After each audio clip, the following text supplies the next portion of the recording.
Good evening friends, मेरा नाम जयप्रकाश सिन्हा है। आज हम लोग नंबर सिस्टम पार्ट 4 फैक्टर्स के ऊपर बेस्ड क्वेश्चंस को करने जा रहे हैं। इसके पहले हम लोग ऑलरेडी नंबर सिस्टम के अंतर्गत फैक्टर्स के ऊपर बेस्ड 3 वीडियोज बना चुके हैं।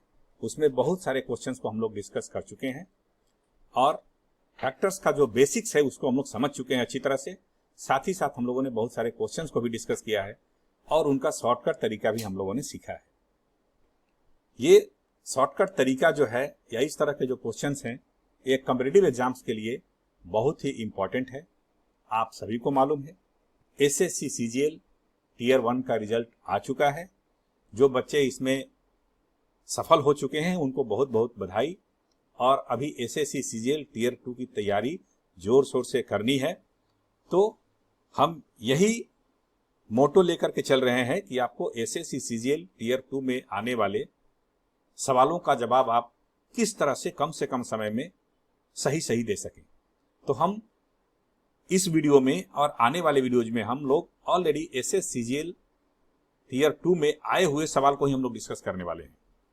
ठीक है, जो सवाल ऑलरेडी आ चुके हैं हम उनको ही डिस्कस करने वाले हैं और उसी से संबंधित और क्या क्या प्रोबेबल क्वेश्चंस हो सकते हैं हम उनको डिस्कस करने वाले हैं। और उसका शॉर्टकट तरीका कम से कम समय में आप उसको कैसे हल करेंगे ये मैं आपको बताने वाला हूं। ठीक है, तो चलिए आगे बढ़ते हैं। आप लोग जरा बिल्कुल ध्यान से वीडियो को शुरू से अंत तक देखिए। आगे बढ़ते हैं, चलिए।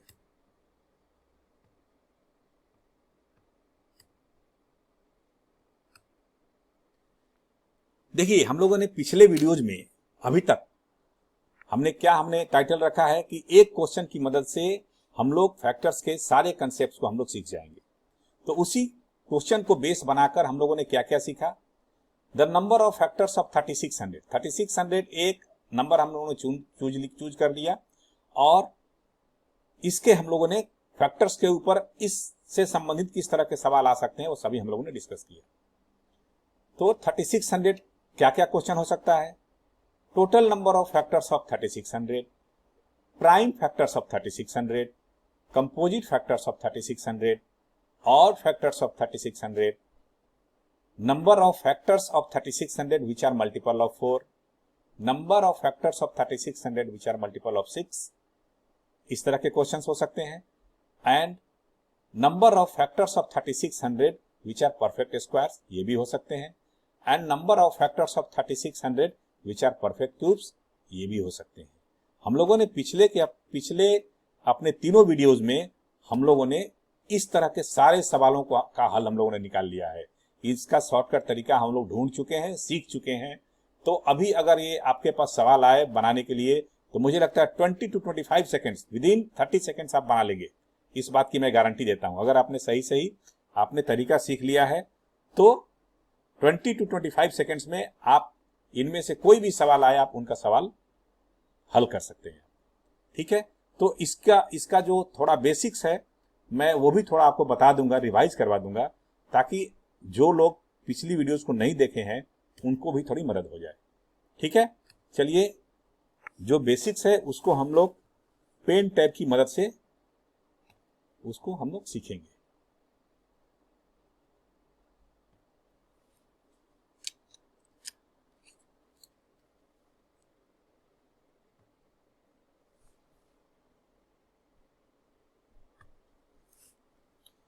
क्वेश्चन क्या था अपना कि एक नंबर हम लोगों ने लिया था 3600। अगर 3600 के टोटल नंबर ऑफ फैक्टर्स निकालने को बोला जाए तो हम क्या करेंगे, क्या तरीका है निकालने का। सबसे पहले हम जो भी नंबर दिया हुआ है, गिवन नंबर जो है, उसको हम लोग प्राइम नंबर के पावर के रूप में फैक्टराइज कर देते हैं। तो जब भी हम लोगों ने 3600 को प्राइम नंबर के पावर के रूप में फैक्टराइज किया था तो हमको यही मिला था, याद करिए। ठीक है, 2 to the power 4, 3 square and 5 square, ये अपने को मिला था। ये आपका प्राइम नंबर के पावर के रूप में फैक्टराइजेशन हो गया। ठीक है, अभी ये जो है उसके बाद हम लोग क्या करते थे, नेक्स्ट स्टेप ये है कि जो पावर है उसमें 1 ऐड कर देते हैं और उसको मल्टीप्लाई कर देते हैं। 5 मल्टीप्लाइड बाई 3 मल्टीप्लाइड बाई 3, क्योंकि 4 + 1 5 होता है एंड 2 + 1 3 होता है। यहाँ भी 2 + 1 3 हो जाएगा। तो 5 × 3 15, 15 × 3 45। सो 45 टोटल नंबर ऑफ फैक्टर्स हो गए 3600 के। ठीक है, अब आपसे पूछा जाए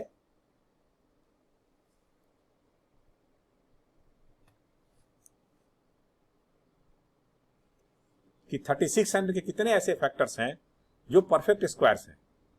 ठीक है, तो इसको कैसे निकालेंगे? 3600 के वो फैक्टर्स जो परफेक्ट स्क्वायर्स हैं, जो परफेक्ट स्क्वायर्स हैं, ये निकालना है अपने को। तो क्या करेंगे हम? उसका क्या तरीका है? उसका तरीका ये है कि 3600 को हम लोग स्क्वायर के पावर में रिप्रेजेंट कर देंगे, यानी प्राइम नंबर के स्क्वायर के पावर के रूप में रिप्रेजेंट करेंगे। क्या काम है अपना? 3600 को हम लोग प्राइम नंबर के स्क्वायर के पावर के रूप में रिप्रेजेंट कर देंगे, प्राइम नंबर के स्क्वायर के पावर के रूप में। ठीक है, तो प्राइम नंबर का स्क्वायर यहां पर 2 ^ 4 था, तो 2 स्क्वायर लिख सकते हैं, 2 स्क्वायर का पावर 2 लिख सकते हैं, मल्टीप्लाइड बाई 3 स्क्वायर है, उसको लिख सकते हैं 3 स्क्वायर का पावर 1 लिख सकते हैं। उसके बाद 5 स्क्वायर है, तो उसको लिख सकते हैं 5 स्क्वायर का पावर 1 लिख सकते हैं। क्या तरीका हो गया? अगर परफेक्ट स्क्वायर पूछता है 3600 के कितने ऐसे फैक्टर्स हैं जो परफेक्ट स्क्वायर्स हैं, तो हम सबसे पहले प्राइम नंबर के स्क्वायर के पावर के रूप में फैक्टराइज कर देंगे, प्राइम नंबर के स्क्वायर के रूप में फैक्टराइज करेंगे। 2 स्क्वायर का पावर 2, 3 स्क्वायर का पावर 1, 5 स्क्वायर का पावर 1, माने ये आपको प्राइम नंबर के स्क्वायर के पावर के रूप में रिप्रेजेंट कर दिया हम लोगों ने, क्योंकि हमको परफेक्ट स्क्वायर्स निकालना है। ठीक है, अभी अगला क्या स्टेप है? जो स्क्वायर का पावर है उसमें 1 ऐड करेंगे।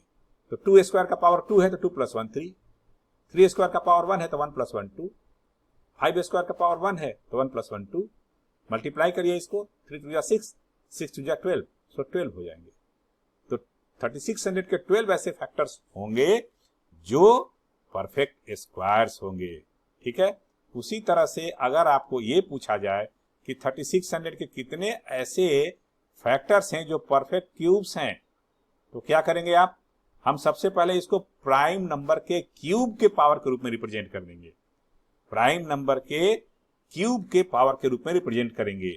तो 2 ^ 4 है, उसको हम लोग लिख सकते हैं 2 ^ क्यूब का पावर 1, और जो एक्स्ट्रा 2 बचेगा उसको हम कंसीडर नहीं करेंगे। कहने का मतलब यह हुआ कि 2 ^ 4 में सिर्फ एक ही क्यूब बनता है।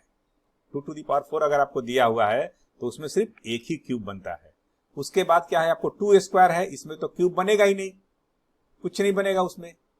ठीक है, कुछ भी नहीं लिखेंगे। उसके बाद जो है 5 स्क्वायर है, उसमें भी कुछ भी नहीं मिलेगा आपको, क्योंकि स्क्वायर क्यूब तो है ही नहीं। ठीक है, कम है तो सवाल ही पैदा नहीं होता। यहां आपको ध्यान रखना है कि प्राइम नंबर के क्यूब के पावर के रूप में रिप्रेजेंट करना है। तो 2 ^ 4 है तो इसको हम लोग 2 ^ क्यूब का पावर 1 लिख सकते हैं, और जो एक्स्ट्रा 2 बचेगा उसका कोई वैल्यू नहीं है। ठीक है, ये हो गया आपको। अभी ये जो 2 ^ क्यूब का पावर 1 है, हम क्या करेंगे? अभी ये जो 1 है इसके ऊपर कंसंट्रेट करेंगे, यानी ब्रैकेट के बाहर जो पावर है सिर्फ उसको ही हमको ध्यान में रखना है, और उसमें 1 ऐड कर देना है। तो 1 + 1 2, सिर्फ 2। इसका मतलब कि 3600 के सिर्फ 2 ही ऐसे फैक्टर्स हैं जो परफेक्ट क्यूब्स होंगे। ठीक है, और हमने आपको बताया भी था वो फैक्टर्स 1 और 8 होंगे। ठीक है, तो चलिए आगे बढ़ते हैं। अभी जो हमारा सवाल है उसको हम लोग डिस्कस करते हैं।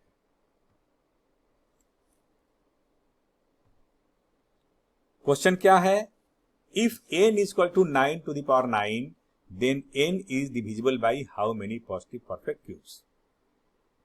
n is equal to 9 to the power 9, then n is divisible by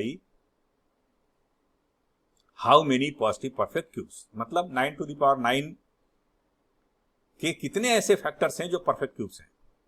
simple, 9 to the power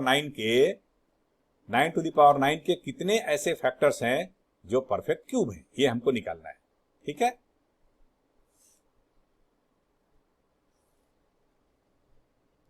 तो इसको हम लोग निकालते हैं।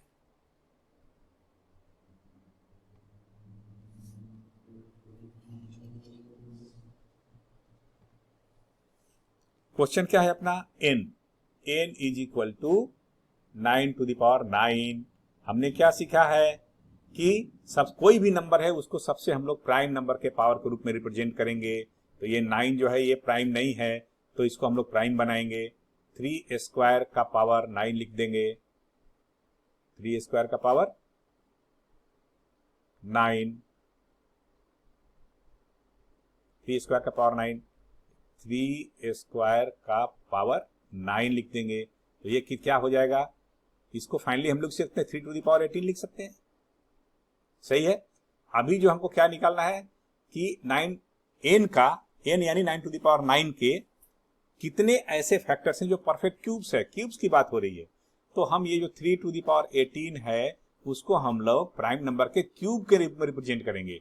तो प्राइम नंबर का cube 3 is a prime number, उसका क्यूब ये हो गया 3 टू द पावर 3 हो गया, और उसका पावर में क्या लिख सकते हैं, 6 लिख सकते हैं। 3 टू द पावर 18 को हम लोग ऐसे रिप्रेजेंट कर सकते हैं, 3 क्यूब टू द पावर 6। ठीक है। अभी क्या करना है हमको, नेक्स्ट स्टेप, जो पावर है 3 क्यूब का जो पावर है उसमें 1 ऐड करना है। तो 6 प्लस 1 7 हो गया आपका, यही आंसर है। तो 7 ऐसे नंबर होंगे, 7 ऐसे फैक्टर्स होंगे जो परफेक्ट क्यूब्स होंगे। तो 9 टू द पावर 9 के 7 फैक्टर्स होंगे जो परफेक्ट क्यूब्स होंगे। ठीक है, सही है। चलिए अभी हम आगे बढ़ते हैं, दूसरा सवाल बनाते हैं। ये ऑलरेडी एसएससी सीजीएल 2017 टीयर 2 में आ चुका है ये सवाल। एसएससी सीजीएल 2017 टीयर 2 में आ चुका है सवाल। चलिए एक और सवाल इसी से मिलता जुलता करते हैं। ये एक सवाल है, if n is equal to 9 to the power 9 then n is divisible by how many positive perfect squares. माने 9 टू द पावर 9 जो है इसके कितने ऐसे फैक्टर्स होंगे जो परफेक्ट स्क्वायर्स होंगे, यही हमको निकालना है। ठीक है, चलिए ये भी देख लेते हैं। तो जैसा हम लोगों ने पहले देखा था, अभी तो मुझे लगता है कि आप समझ गए होंगे क्या करना है और आप इसको निकाल भी रहे होंगे। तो n is equal to 9 to the power 9 है।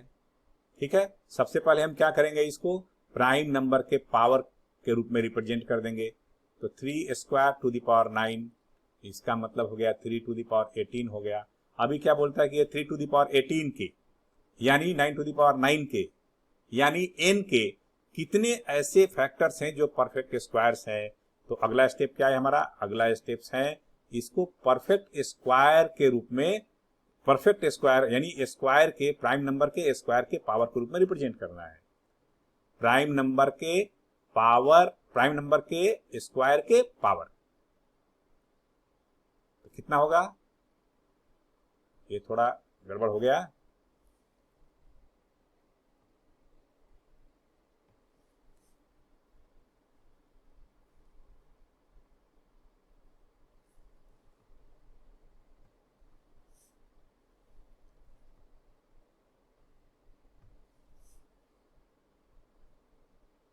ठीक है, 3 स्क्वायर का पावर 9 लिख सकते हैं हम। ठीक है, तो ये हो गया 3 स्क्वायर का पावर 9 यानी इसको, ये हो गया। अभी इसको हम लोगों ने प्राइम नंबर के स्क्वायर के पावर के रूप में रिप्रेजेंट कर दिया, प्राइम नंबर के स्क्वायर के पावर के रूप में रिप्रेजेंट कर दिया। नेक्स्ट स्टेप हमारा क्या होता है कि जो पावर होता है उसमें 1 ऐड करते हैं। तो 9 प्लस 1 इक्वल टू 10। तो 10 ऐसे फैक्टर्स होंगे जो परफेक्ट स्क्वायर्स होंगे, यानी 9 टू द पावर 9 के 10 ऐसे फैक्टर्स होंगे जो परफेक्ट स्क्वायर्स होंगे। ये क्या होंगे, परफेक्ट स्क्वायर्स होंगे। ठीक है, तो आज आप कम से कम आपने ये सीख लिया, ये क्वेश्चन सीख लिया। इस तरह के क्वेश्चन जो भी आएंगे वो आप कर सकते हैं। अभी हम आगे और भी सवाल डिस्कस करेंगे जो कि ऑलरेडी एसएससी सीजीएल टीयर 2 में आ चुके हैं और जो आपके कॉन्फिडेंस लेवल को बढ़ाएंगे और आपके नॉलेज लेवल को और डीप करेंगे। ठीक है, तो आज के लिए बस इतना ही। अभी हम लोग अगले उसमें मिलेंगे।